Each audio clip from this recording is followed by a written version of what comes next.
ძალიან რთული იქნებოდა პირველი ადგილის დაკავება, 4 ბურთით საფრანგეთის დამარცხება ძალიან ძნელი იქნებოდა. პლუს მაგას გვემატებოდა 5 ყვითელი ბარათი, რომელიც პლეი-ოფის შეხვედრაში გადადიოდა, ამიტომ ძალიან უგთხოვდით ამას, იმიტომ რომ არ მინდოდა რომელიმე მოთამაშე გამოკლებოდა სექტემბრის. ასე რომ ბიჭებმა მე ვფიქრობ, იმირობა ჩაიდინეს, ჯგუფში დავიკავეთ, რაც შეგვეძლო ის მაქსიმუმი ადგილი. გამოჩნდა რომ შეგვიძლია ტოპ გუნდებთანაც თამაში, იმიტომ რომ მე ვფიქრობ თანაბარი თამაში იყო ანგარიშთან მდინარეს და ისეც ბოლო წუთებზე მოგება შეგვეძლო. მინდა კიდევ ერთხელ ჩემ ბიჭებს უთხრა, დიდი მადლობა. აი ეს მეტი გამოცდილება დაგროვილი, აგერ უკვე ისახება მოედანზე.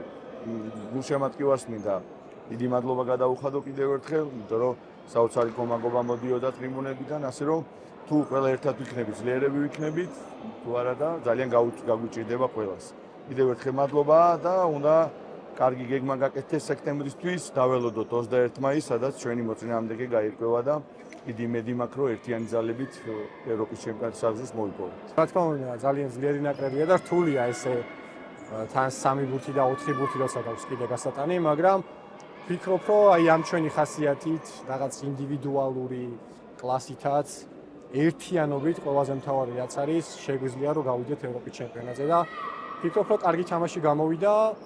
უკვე სექტემბერს თავარი პლეი-ოფ მეინ რაუნდები უკვე როცა დაგვეწყება, ფორმაში აუცილებლად უნდა შევხვდით. ერთადერთი შანსი ის არის გასვლის შემდეგ ეტაპზე და ევროპის ჩემპიონატზე კიდევ ერთხელ მოსახლეობად. ასე რომ ვფიქრობ, რომ მზად ვართ და უფრო კიდევ მზად ვიქნებით.